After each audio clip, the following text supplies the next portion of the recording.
Muy buenas noches, señores, bienvenidos, bendito Señor, te damos gracias por este tiempo, gracias por permitirnos nuevamente la dicha de estar en comunión contigo por medio de la lectura de tu palabra, que hoy comprendamos tu mensaje, Señor, que empecemos a hacer tu voluntad, pero sobre todo, Señor, que amemos profundamente la lectura de tu palabra. Te alabamos y te bendecimos en el precioso nombre de Cristo Jesús, amén. Muy buenas noches, señores, bienvenidos. Vamos a comenzar con la reflexión que hace nuestro hermano Raimundo del versículo del día de hoy, que fue del libro de los Hechos, capítulo 4, versículo 31, y que escrito está: cuando hubieron orado, el lugar en que estaban congregados tembló, y todos fueron llenos del Espíritu Santo y hablaban con denuedo la palabra de Dios. Cada vez que un pecador se arrepiente genuinamente de todas sus iniquidades y transgresiones, nos ubica en oración mostrando confianza y valor para confesar todo lo malo ante el Padre Eterno, en presencia de su Hijo amado Jesús, y entonces el ambiente estará propicio para que la llenura del Espíritu Santo de Dios se manifieste rompiendo las cadenas de esclavitud del pecado, transformando nuestro corazón como escrito está. Les daré un corazón nuevo y pondré espíritu nuevo dentro de ustedes, y quitaré de su carne el corazón de piedra, y les daré un corazón de carne. Ezequiel 36:26. Así que nos toca hablar con denuedo la palabra de Dios escrita para la eternidad, logrando que todos los que nos rodean doblen las rodillas y confesemos en unidad que Jesucristo es el Señor. Aleluya. Bueno, la llenura del Espíritu Santo a veces es mal interpretada. El Espíritu Santo ya lo tenemos. A veces no entiendo a qué se refieren con que la llenura del Espíritu Santo. Si estuviéramos en una iglesia carismática, en una iglesia pentecostal, seguramente se refieren a que empiecen a hablar o a brincar como loquitos, a hablar en lenguas, cosas sin sentido, cuando obviamente no han leído lo que dice la primera carta a los Corintios en el capítulo 14, en cuanto a lo que hace esas manifestaciones que según son del Espíritu Santo, no lo son, la verdad no lo son. La llenura del Espíritu Santo la tenemos completamente. El Espíritu Santo no está con nosotros, a veces sí y a veces no. No, el Espíritu Santo siempre está con nosotros. Realmente a veces, créanme, no entiendo a qué se refieren cuando dicen que tenemos la llenura del Espíritu Santo, cuando el Espíritu Santo no está en ratitos, no está en momentos, no está en ocasiones. El Espíritu Santo, cuando hemos sido regenerados, cuando estamos en orden con Dios, el Espíritu Santo nunca nos abandona desde el momento de nuestro nuevo nacimiento, de nuestra regeneración espiritual. Siempre está el Espíritu Santo con nosotros, no por pedacitos, no a mitades, completamente el Espíritu Santo está con nosotros. El único dilema es saber si verdaderamente lo tenemos, porque el Espíritu Santo no se manifiesta con gritos, con jeringonza incomprensible, con cosas que ni siquiera son del Espíritu, ¿no? El Espíritu Santo se manifiesta cuando damos fruto, cuando llevamos fruto al 30, 60, 100 por uno. El Espíritu Santo se manifiesta con los frutos del Espíritu: amor, gozo, paz, paciencia y toda la lista que viene ahí. El Espíritu Santo no es por ratitos. El Espíritu Santo siempre lo debemos de tener, y no solamente los domingos cuando vamos a la iglesia. El Espíritu Santo de Dios siempre está viviendo dentro de nosotros. Si ustedes creen que el Espíritu Santo los abandona, o que el Espíritu Santo solo se manifiesta con brincos, con temblores, con, no sé, revolcadas en el piso, entonces está muy mal comprendido y probablemente ni siquiera lo tengan. Pero bueno, eso será cuestión de otro tema. Vámonos a ir de inmediato a la lectura, porque vamos a hacer una cosa bonita el día de hoy. Parábola del Hijo Pródigo, capítulo 15 del libro de Lucas, escrito está: también dijo: un hombre tenía 2 hijos, y el menor de ellos dijo a su padre: Padre, dame la parte de los bienes que me corresponde. Y les repartió los bienes. No muchos días después, juntándolo todo, el hijo menor se fue lejos a una provincia apartada, y ahí desperdició sus bienes viviendo perdidamente. Y cuando todo lo hubo malgastado, vino una gran hambre en aquella provincia, y comenzó a faltarle.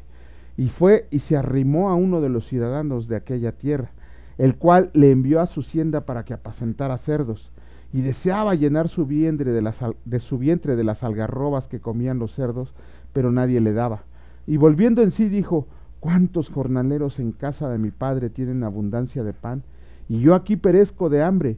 Me levantaré e iré a mi padre y le diré: Padre, he pecado contra el cielo y contra ti, ya no soy digno de ser llamado tu hijo. Hazme como a uno de tus jornaleros. Y levantándose vino a su padre. y cuando aún estaba lejos, lo vio su padre y fue movido a misericordia, y corrió y se echó sobre su cuello y le besó, y el hijo le dijo: Padre, he pecado contra el cielo y contra ti, y ya no soy digno de ser llamado tu hijo. Pero el padre dijo a uno de sus siervos: Saquen el mejor vestido y vístanle, y pongan un anillo en su mano, y cálcenlo en sus pies, y traigan el becerro gordo y mátenlo, y comamos y hagamos fiesta, porque este mi hijo muerto era y ha revivido, se había perdido y es hallado. Y comenzaron a regocijarse.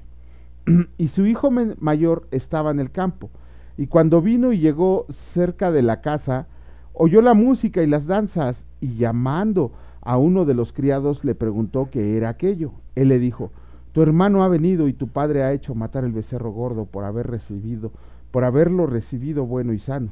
Entonces se enojó y no quería entrar. Salió por tanto su padre y le rogó que entrara.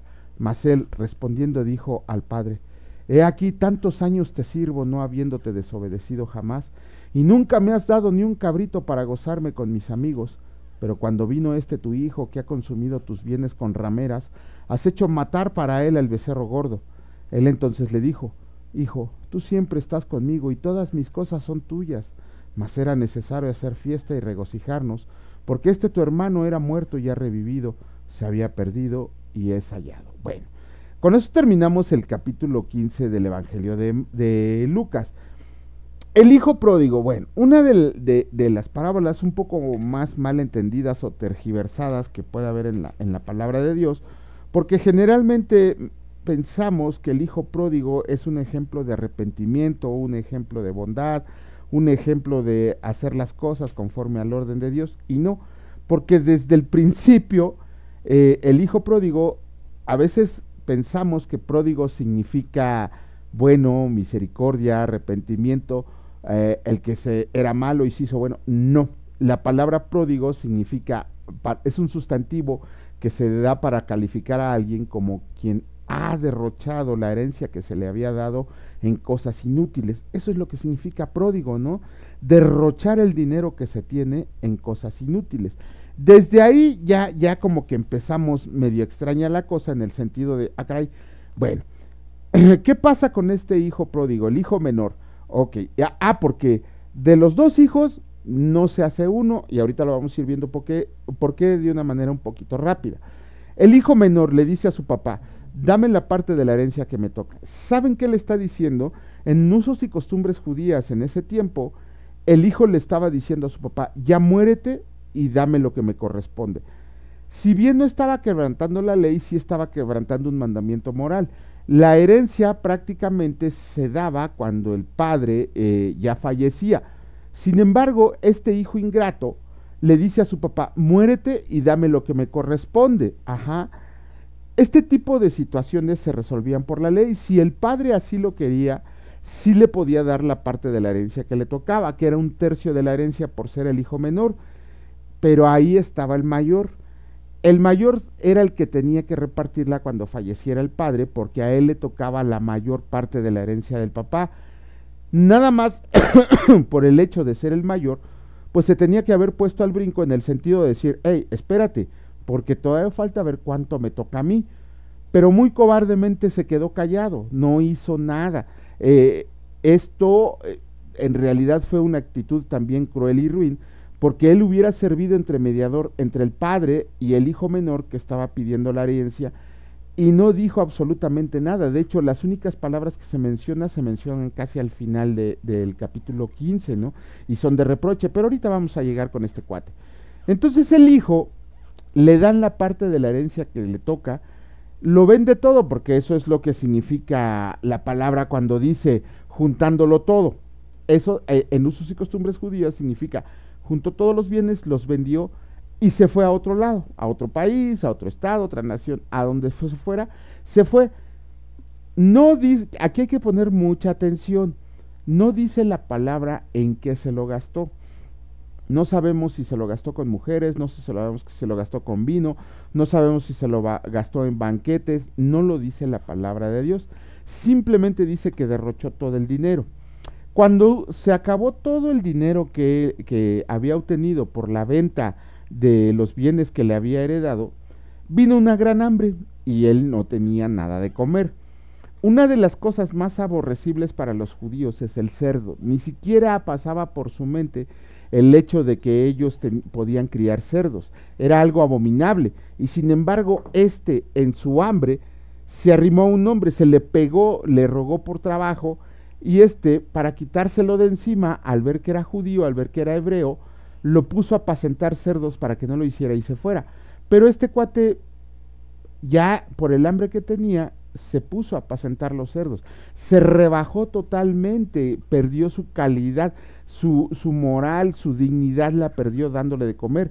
Lo peor era que también se le antojaba la comida de los cerdos del hambre que tenía.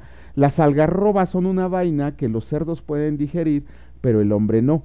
Si la come en exceso, le va a hacer un daño terrible en el estómago. Sin embargo, los cerdos la pueden digerir muy bien.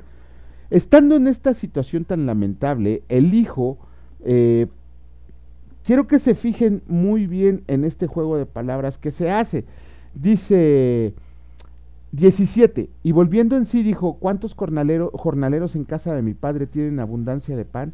Y yo aquí perezco de hambre. Me levantaré, iré a mi padre y le diré, Padre, he pecado contra el cielo y contra ti, y ya no soy digno de ser llamado tu hijo. Hazme como a unos jornaleros. Ok. En este momento, él lo que estaba haciendo era tramando un plan para regresar a la casa paterna. No estaba arrepentido. En este momento no estaba arrepentido, sino que estaba pensando, estaba tramando un plan de cómo podía volverse a acercar a su casa. ¿Por qué? Porque él podía haber dicho a su padre, me vengo a vender como esclavo, que lo permitía la ley de Moisés, vengo a venderme como esclavo para pagarte la herencia que me diste y que despilfarré. O él pudo haber ido a buscar trabajo en algún otro lugar para pagar la deuda que había contraído con su papá. Pudo haber hecho muchas cosas, pero el inútil prefirió urdir un plan en su mente y decir, ya no, perdóname por todo lo que hice, pero recíbeme como un jornalero. ¿Por qué? Porque sabía que en casa de su padre, que había trabajadores, eso es un jornalero, una jornada, había trabajadores a los que se les pagaba y nunca les faltaba la comida, y más con este padre que nos describe la palabra de Dios, que era misericordioso y compasivo. Ahora, cuando regresó este vago a casa de su padre, él tenía que haber llegado hasta la puerta y tocar y postrarse inclusive delante de su padre, diciéndole esto que él había clamado. Otra vez, en el uso y costumbres judías de aquel tiempo, una persona mayor de 25 años que tuviera un buen estatus o posición social, era humillante para él que la gente lo viera corriendo. ¿Por qué? Bien sencillo. Sabemos que en el pueblo judío no se usaban pantalones, se usaban unas especies de vestido que les llegaban hasta los tobillos o la pantorrilla, o en muchos casos, en caso de guerra, a las rodillas. Este era un hombre anciano ya, el padre era un hombre anciano de muy buena posición social. El hecho de que dice que dio la herencia y todavía se quedó con mucha, y que tenía siervos, criados y jornaleros, quiere decir que sus posesiones eran muchas. Por lo tanto, su ropa le llegaba hasta los tobillos. Él, para poder correr, tendría que haberse arremangado el vestido y que no le estorbaran y se fueran a tropezar. Esto en ese tiempo era visto como una total indignación, como una total humillación.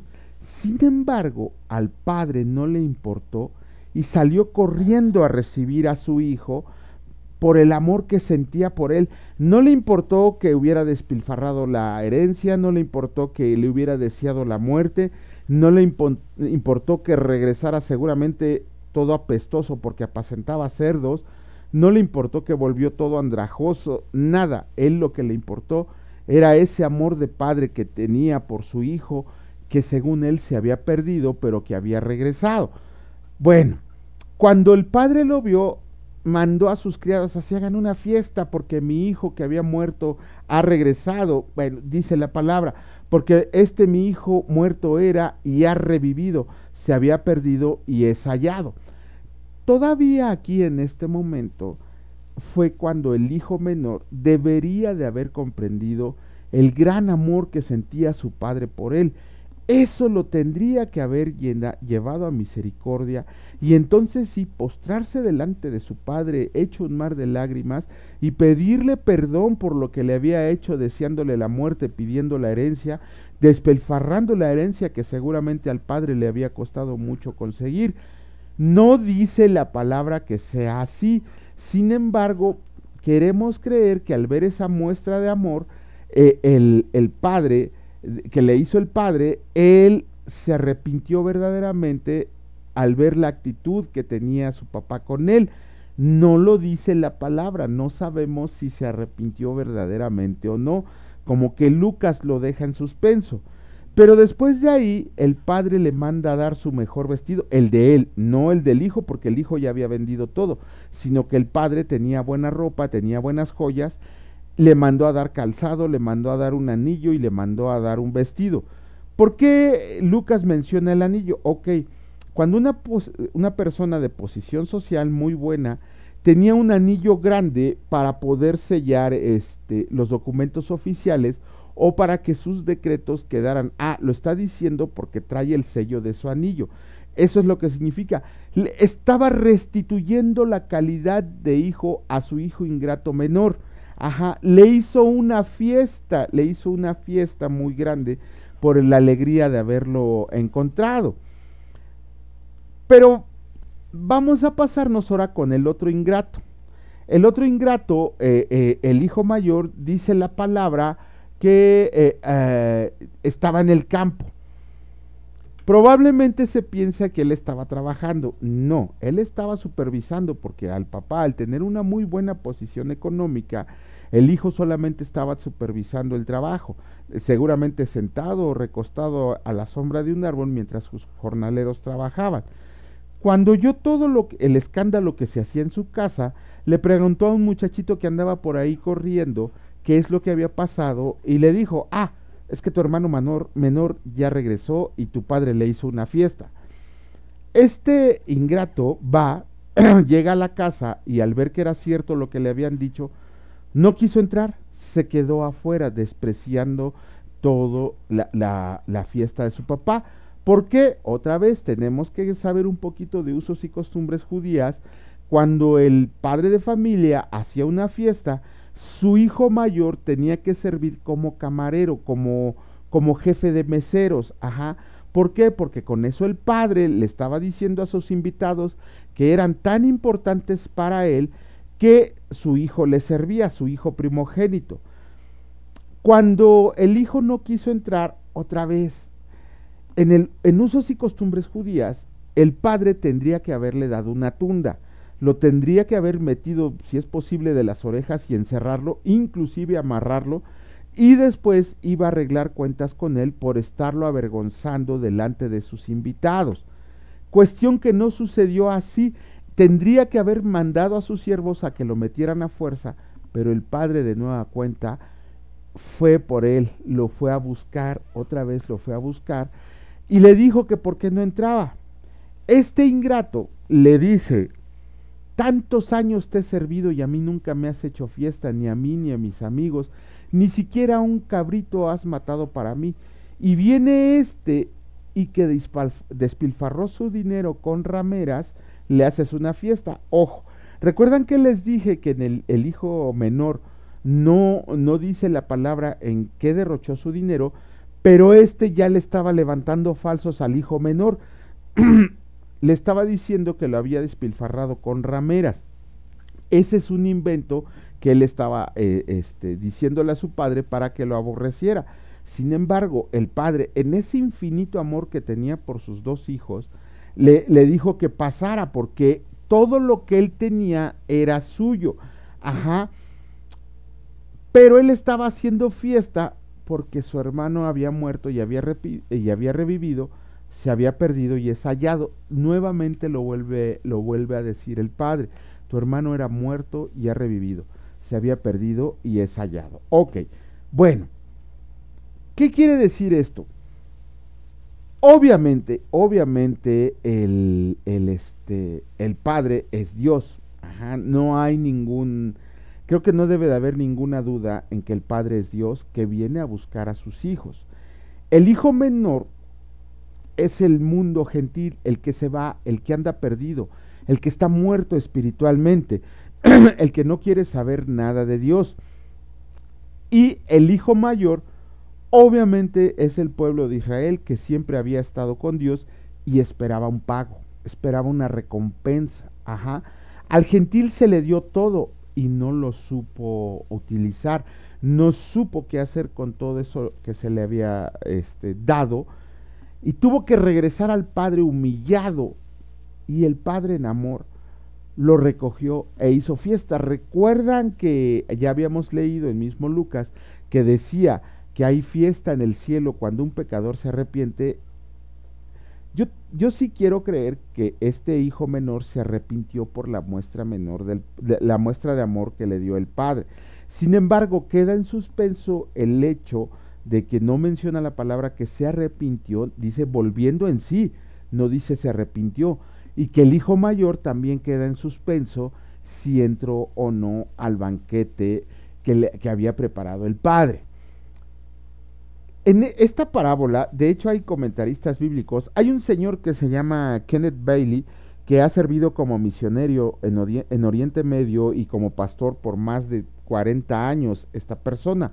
Él tiene un excelente libro que se llama así, El Hijo Pródigo, pero desmenuza todo el capítulo 15, desde la parábola de la oveja perdida hasta la del Hijo Pródigo, y con él se va a aprender mucho de usos y costumbres judías. Yo sí les recomendaría que si invertimos en porquerías, en celulares nuevos, algunos en encendedores, otros en tonterías, somos pródigos despilfarrando el dinero, pues que invirtieran en una buena Biblia de estudio o por lo menos en alguna lectura extra bíblica. El libro se llama El Hijo Pródigo y es de Kenneth Bailey. Sí lo venden todavía por internet, búsquenlo. Una muy excelente lectura, no es muy largo, tendrá 120 páginas a lo mucho, con letra muy grande, y créanme, les va a enseñar mucho del capítulo 15. De hecho, este señor y varios comentaristas mencionan que esta parábola, en vez de llamarse la parábola del hijo pródigo, se debería de llamar la parábola de los dos hijos perdidos. Vamos a ver esta parábola que nos enseña respecto a varias situaciones. Vamos a empezar con el pecado. Obviamente la parábola exhibe dos tipos de pecado. Uno es el pecado de quien se salta las leyes, en el caso del hijo menor que utilizando las leyes pidió la herencia de su papá cometiendo pecado al decirle a su papá, muérete. Y el otro es el pecado de quien guarda las leyes. ¿Por qué? Porque él le recrimina a su papá, tanto tiempo te he servido y tú no me has dado nada. Estoy guardando todo lo que me dices, te estoy obedeciendo y estoy cumpliendo tus mandamientos y a mí no me has dado nada. Creo que ahí no hay ninguna duda también que se refiere al pueblo de Israel. Cada uno de los dos hijos, cada uno de los pecados se centra en una relación rota. El hijo menor rompe esa relación porque no logra cumplir con las expectativas de la familia y de la sociedad, y el segundo rompe la relación con el padre por cumplir con esas mismas expectativas, pero queriéndolo hacer a su manera. La libertad, ok. ¿Qué podemos aprender de la libertad en esta parábola? Dios otorga a la humanidad libertad total, el famoso libre albedrío. Es decir, inclusive le da la libertad al ser humano de rechazar el amor de Dios, de rechazar la gracia, de rechazar la salvación. Y hay quien lo hace de manera consciente. De hecho, toda la humanidad es libre de escoger su propio camino sin saber que con eso le causamos un dolor infinito en el corazón amoroso de Dios. Ahora bien, en cuanto al arrepentimiento, algunos dicen que esta parábola muestra que se puede ganar el arrepentimiento como siervo trabajador, pero entonces dejaríamos a un lado la gracia. Eso pudo haber sido en el tiempo del Antiguo Testamento. Sin embargo, ahora, en tiempo de que ya tenemos la palabra de Dios completa, que vino Jesucristo y derramó su gracia sobre todos nosotros, ese arrepentimiento tiene que venir con aceptar el costosísimo don de ser encontrado como hijo o hija. ¿Por qué? Porque hay muchos que dicen que la gracia es gratuita. Para nosotros es gratuita, es un regalo inmerecido, pero para Dios le costó la vida de su único hijo, de su hijo no creado, sino engendrado. Esta parábola nos enseña que la gracia es una oferta de amor gratuito que busca y sufre para podernos salvar. La gracia está aquí esperando que la humanidad la reciba, que los hombres la recibamos. Sin embargo, no queremos hacerlo. Y es una gracia que causó sufrimiento a Dios para poder salvarnos. Imagínense a Dios viendo a su hijo sufrir todo lo que sufrió por causa mía, por causa suya y por causa de toda la humanidad, pero solamente habrá poco quien le acepte. Esta parábola nos enseña sobre el gozo, pero para el Padre. ¿Por qué? Porque el gozo es encontrar, y para el Hijo es ser encontrado y restituido delante de Dios, ser perdonado de sus pecados. Si bien Dios se alegra junto con todos sus ángeles del cielo cuando un pecador se arrepiente y es encontrado, el gozo de ser encontrado cada uno de nosotros y restituidos en la comunidad de Dios, perdonando nuestros pecados. Ahora bien, la parábola nos enseña que la imagen de Dios, al ejercer de padre, como un padre compasivo, es la mejor representación de todas las escrituras. Es un dispendio de amor que le da a quienes saltan la ley y a quienes la guardan. La gracia no es para el pueblo gentil, la gracia no es para el judío, la gracia es para todos, para aquellos que se saltan la ley diciendo que la ley es maldita, que la ley ya no sirve, que la ley no es eficaz, y a quienes quieren guardar la ley, sabiendo que solamente Jesucristo vino a darnos el cumplimiento perfecto de la ley. ¿Por qué? Porque la ley mosaica nos enseña cómo somos unos pecadores irredentos, pero no nos da el poder para ser salvos. Y sin embargo, con la ley de Cristo, con la ley de la gracia, con la ley de salvación, nos da todos los elementos para estar en la eternidad con nuestro Señor y Dios Todopoderoso. Nosotros en esta parábola, ejerciendo como hijos, cuando ejercemos como hijos que regresan al Padre, o estamos definiendo nuestra relación con Él, el que regresa al Hijo, el que regresa al Padre, el hijo menor, y el que define su relación con Él, el hijo mayor. Es como hijos nosotros que fuimos encontrados, nos volvemos siervos, Sin embargo, dice Jesucristo, ya no los llamaré siervos, sino ahora los llamaré amigos. ¿Por qué? Porque Él también nos está dando todo su amor a cada uno de nosotros, porque el propósito de Dios es tener hijos que respondan a su amor y no simplemente siervos que obedezcan sus órdenes por temor. Todo lo que hagamos nosotros con respecto al reino de Dios, a la salvación que se nos ha otorgado, no tiene que ser para ganarnos el favor de Dios. Ese ya lo tenemos, es lo que no comprendemos, ya tenemos su gracia. Todo lo que hagamos nosotros lo tenemos que hacer por amor a Dios, por amor a Cristo, por esa salvación tan grande. No porque me haya salvado, Él ya me salvó. No porque me pueda ganar la salvación, Él ya me salvó, sino por amor. Yo no hago las cosas que le agradan a Dios por temor a su castigo o porque pueda yo ayudar a ganar mi salvación. No, la salvación ya la tenemos y eso es algo que poca gente comprende o no la quiere comprender. El amor de Dios, su gracia ya la tenemos, no tenemos que hacer nada. Yo no me puedo ganar la salvación por medio de mis obras, porque entonces ya no sería gracia, Efesios 2, 8, 10, ni puedo, aportarme bien por temor a irme al infierno. No, una vez que aceptamos a Cristo en nuestro corazón como Señor y Salvador, tenemos derramada esa gracia sobre cada uno de nosotros. Cuando comprendemos el nuevo nacimiento, cuando comprendemos nuestra,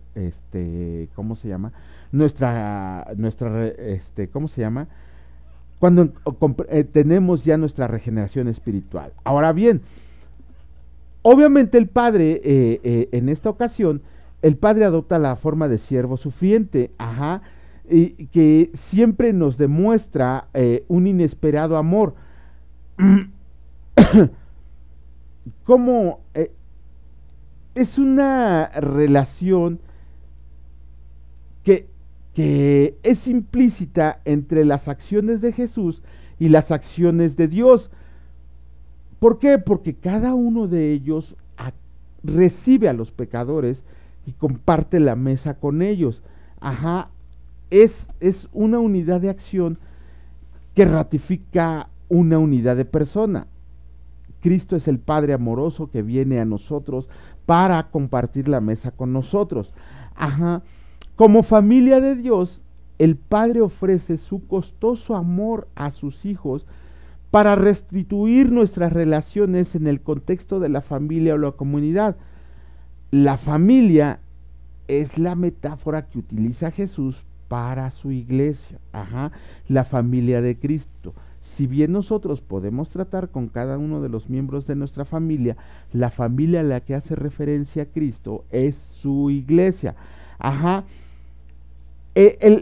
Dios se vació a sí mismo y bajó a encontrarse con sus hijos donde nos hallamos, la encarnación de Jesucristo. Y en este proceso demuestra un dispendio de amor redentor, que es la expiación que hace Jesucristo por cada uno de nosotros. Este acto de amor es un poder de expiación incalculable, y deja muy claro los significados de la cruz y la encarnación de Cristo. Es algo increíble que por amor Dios se haya hecho carne para perdonar los pecados, para pagar por los pecados que tenía cada uno de nosotros. Y ahora bien, como última de las partes que tenemos que atender de la palabra, es el banquete que hace el Padre, porque muchos ni siquiera tocan ese punto. ¿Por qué? Porque el banquete mesiánico ha empezado. Todos los que aceptamos la gracia del Padre somos bienvenidos como invitados a su mesa. Compartir la mesa con Jesús es una celebración, futura del banquete mesiánico del fin de los tiempos. Si recuerdan, en el capítulo 14 del Evangelio de Lucas leímos la parábola de aquel hombre que hizo una fiesta e invitó solamente a sus amigos. Como sus amigos no quisieron aceptarla, compartió con su fiesta con todo el pueblo gentil, con todos los que se encontraban en el camino. Eso es lo que nos enseña el Padre cuando hace un banquete, porque no solo lo hizo para el hijo menor, sino también para el hijo mayor. Pero el hijo mayor, obviamente representado por el pueblo de Israel, no quiso aceptar ese banquete que Dios, en su santo amor, en su perfecto amor, había dispuesto primeramente para ellos. Sí, al ver que ellos rechazaban su persona encarnada en Jesucristo, lo que hizo fue darle ese dispendio de amor a todos los gentiles, a todo el demás mundo. Pero no fue aquí donde empezó el amor hacia los gentiles. Si nosotros vemos los milagros del Antiguo Testamento, vamos a ver milagros como los que hizo Eliseo con Naamán el sirio, como los que hizo Elías con la viuda de Sarepta, que no fueron dirigidos a personajes hebreos, sino fueron dirigidos a personajes gentiles. Eso nos tiene que enseñar que la gracia, el amor, el perdón, la expiación, todo está dispuesto para cada uno de nosotros. Y a veces nosotros dice la palabra en Romanos, que no hay quien busque a Dios, también lo hace en Salmos. ¿Y quién es el que nos viene a buscar? Dios es el que nos viene a buscar. Pero Dios no nos va a obligar a amarnos. Él nos dio la libertad para que cada uno de nosotros responda con su perfecto amor a ese llamado que ha venido a hacer por medio de la persona de su Hijo Jesucristo. Somos pocos los que aceptaremos eso, son pocos los que aceptarán su llamado, pero tenemos la obligación de compartírselo a todo el mundo. Vamos a seguir ahora con la lectura del libro primero de Crónicas, y Comenzamos con el capítulo número 25 y el Señor dice así. Me voy rápido, distribución de músicos y cantores. Asimismo David y los jefes del ejército apartaron para el ministerio a los hijos de Asaf, de Emán y de Jedutún, para que profetizaran con arpas, salterios y címbalos. Y el número de ellos, hombres idóneos para la obra de su ministerio, fue de los hijos de Asaf, Zacur, José, Netanías y Azarela, hijos de Asaf, bajo la dirección de Asaf, el cual profetizaba bajo las órdenes del rey. De los hijos de Jedutún, Gedalías, Seri, Jesaías, Asabías, Matatías y Simei.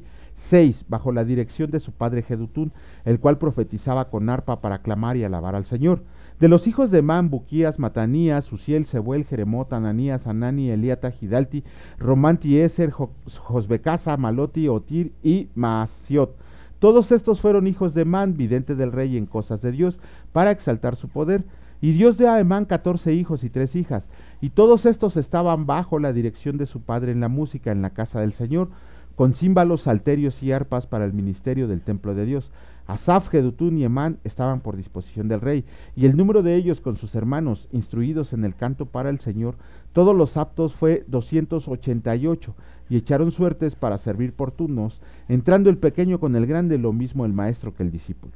La primera suerte salió para Asaf, por José, la segunda para Gedalías, quien con sus hermanos e hijos fueron 12, la tercera para Zacur con sus hijos y sus hermanos 12, la cuarta para Isri con sus hijos y sus hermanos 12, la quinta para Netanías con sus hijos y sus hermanos 12, la sexta para Buquías con sus hijos y sus hermanos 12, la séptima para Jezarela con sus hijos y sus hermanos 12, la octava para Jesaías con sus hijos y sus hermanos 12, la novena para Matanías con sus hijos y sus hermanos 12, la décima para Simei con sus hijos y sus hermanos 12, la undécima para Azareel con sus hijos y sus hermanos 12, la duodécima para Hasabías con sus hijos y sus hermanos 12, la decimotercera para Subael con sus hijos y sus hermanos 12, la decimacuarta para Matatías con sus hijos y sus hermanos 12, la decimoquinta para Jeremot con sus hijos y sus hermanos 12, la decimasexta para Ananías con sus hijos y sus hermanos 12, la decimaséptima para Josbecasa con sus hijos y sus hermanos 12, la decimacuarta para Anani con sus hijos y sus hermanos 12, la decimonovena para Maloti con sus hijos y sus hermanas 12,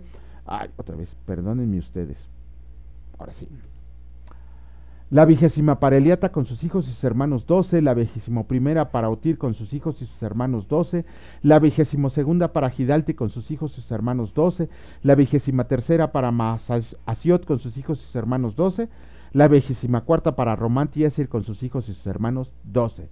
Capítulo 26 del primer libro de Crónicas, el Señor dice así: porteros y oficiales.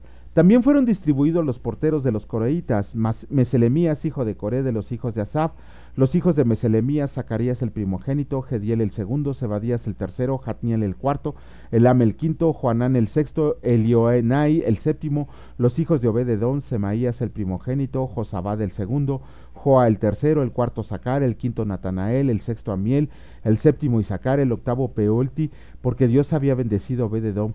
También de Semaías su hijo nacieron hijos que fueron señores sobre la casa de sus padres, porque eran varones valerosos y esforzados, los hijos de Semaías, Otni, Rafael, Obed, el Sabat y sus hermanos, hombres esforzados, asimismo Eliú y Samaquías. Todos estos de los hijos de Obed-edom, ellos con sus hijos y sus hermanos, hombres robustos y fuertes para el servicio, 62 de Obed-edom. Y los hijos de Meselemías y sus hermanos, 18 hombres valientes. De Osa, de los hijos de Merari, Simri, el jefe, aunque no era el primogénito, mas su padre lo puso por jefe.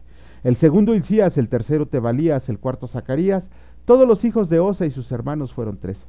Entre estos se hizo la distribución de los porteros, alternando los principales de los varones en la guardia con sus hermanos, para servir en la casa del Señor. Echaron suertes el pequeño con el grande, según sus casas paternas, para cada puerta. Y la suerte para la del oriente cayó a Selemías, y metieron en las suertes a Zacarías su hijo, consejero entendido, y salió la suerte suya para la del norte, para Obed-edom la puerta del sur, y a sus hijos la casa de provisiones del templo. Para Supim y Osa la del occidente, la puerta de Salequet, en el camino de la subida correspondiéndose guardia con guardia. Al oriente 6 levitas, al norte 4 de día, al sur 4 de día, y a la casa de provisiones de 2 en 2. En la cámara de los utensilios, al occidente 4 al camino y 2 en la cámara. Estas son las distribuciones de los porteros, hijos de los coreitas y de los hijos de Merari. Y de los levitas, Ahías, Ahías tenía el cargo de los tesoros de la casa de Dios y de los tesoros de las cosas santificadas. Cuanto a los hijos de Laadán, hijo de Gersón de Laadán, los jefes de las casas paternas de Laadán gersonita, fueron los Jeelitas. Los hijos de Jehieli, Setam y Joel su hermano, tuvieron a cargo los tesoros de la casa del Señor, de entre los amramitas, de los israelitas, de los hebronitas y de los uzielitas. Sebuel, hijo de Gersón, hijo de Moisés, era jefe sobre los tesoros. En cuanto a su hermano Eliezer, hijo de este era Rehabías, hijo de este Jesaías, hijo de este Joram, hijo de este Sicri, del que fue hijo Selomit. Este Selomit y sus hermanos tenían a su cargo todos los tesoros de todas las cosas santificadas que había consagrado el rey David y los jefes de las casas paternas. Los capitanes de millares y de centenas y los jefes del ejército de los que habían consagrados de la guerra y de los botines, para reparar la casa del Señor. Asimismo, todas las cosas que había consagrado el vidente Samuel y Saúl hijo de Cis, Abner hijo de Ner, y Joab hijo de Sarbia, y todo lo que cualquiera consagraba estaba a cargo de Selomit y de sus hermanos. De los israelitas, Kenanías y sus hijos eran gobernadores y jueces sobre Israel en asuntos exteriores. De los hebronitas, Asabías y sus hermanos, hombres de vigor, 1700 gobernaban a Israel al otro lado del Jordán, al occidente en toda la obra del Señor y en el servicio del rey. De los hebronitas, Jerías era el jefe de los hebronitas, repartidos en sus linajes por sus familias. En el año 40 del reinado de David, se registraron y fueron hallados entre ellos hombres fuertes y vigorosos en Jazer de Galad, y sus hermanos hombres valientes eran 2700 jefes de familias, los cuales el rey David constituyó sobre los rubenitas, los gaditas y la media tribu de Manasés, para todas las cosas de Dios y los negocios del rey. Capítulo 27 del libro primero de Crónicas. El Señor dice así: Otros oficiales de David. Estos son los principales de los hijos de Israel, jefes de las familias, jefes de millares y de centenas, y oficiales que servían al rey en todos los negocios de las divisiones, que entraban y salían cada mes durante todo el año, siendo cada división de 24,000. Sobre la primera división del primer mes estaban Jasobeam, hijo de Sabdiel, y había en su división 24,000. De los hijos de Fares, él fue jefe de todos los capitanes de las compañías del primer mes. Sobre la división del segundo mes estaba Dodai Ahotita, y Miclot era jefe en su división, en la que también había 24,000. El jefe de la tercera división para el tercer mes era Benaya, hijo del sumo sacerdote Joiada, y en su división había 24,000. Este Benaya era valiente entre los 33 entre los 30 y sobre los 30, y en su división estaba Misadab su hijo. El cuarto jefe era para el cuarto mes era Asael, hermano de Joab, y después de él Zebadía su hijo, y en su división había 24,000. El quinto jefe para el quinto mes era Samut israelita, y en su división había 24,000. El sexto para el sexto mes era Ira, hijo de Iquis de Tecoa, y en su división 24,000. El séptimo para el séptimo mes era él Espelonita de los hijos de Efraín, y en su división 24,000. El octavo para el octavo mes era Sibecai Usatita de los Seraitas, y en su división 24,000. El noveno para el noveno mes era Abiezer Anatotita de los Benjaminitas, y en su división 24,000. El décimo para el décimo mes era Maharai Netofatita de los Seraitas, y en su división 24,000. El undécimo para el undécimo mes era Benaya Piratonita de los hijos de Efraín, y en su división 24,000. El duodécimo para el duodécimo mes era Eldai Netofatita de Otoniel, y en su división 24,000. Asimismo, sobre las tribus de Israel, el jefe de los rubenitas era Eliezer, hijo de Sicri, de los simeonitas Cefatías, hijo de Maaca, de los levitas Asabías, hijo de Kemuel, de los de Aarón Sadoc, de Judá Eliud, uno de los hermanos de David, de los de Isaacar Omri, hijo de Micael, de los de Zabulón Ismaías, hijo de Abdías, de los de Neftalí Jerimot, hijo de Arriel, de los hijos de Efraín Oseas, hijo de Asasías, de la media tribu de Manasés Joel, hijo de Pedaías, de la otra media tribu de Manasés en Galad, Ido, hijo de Zacarías, de los de Benjamín, Jaasiel, hijo de Abner, y de Dan, Azareel, hijo de Jeroam. Estos fueron los jefes de las tribus de Israel, y no tomó David el número de los que eran de 20 años abajo, por cuanto el Señor había dicho que él multiplicaría a Israel como las estrellas del cielo. Joab, hijo de Sarbia, había comenzado a cortar, pero no acabó, pues por esto vino el castigo sobre Israel, y así el número no fue puesto en el registro de las crónicas del rey David.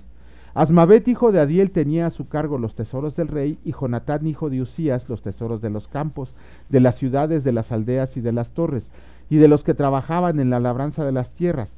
Esri, hijo de Kelub, de las viñas, Simei Ramatita, y del fruto de las viñas para las bodegas, Safdi Sibmita, de los olivares e higaredas de la Cefela, Baal Hanán Gederita, y de los almacenes de aceite Joás, del ganado que pastaba en Sarón Sitraí Saronita, y del ganado que estaba en los valles Zafat hijo de Adlai, de los camellos Obil Ismaelita, de los asnos Geedías Merotonita, y de las ovejas Jasís Agareno.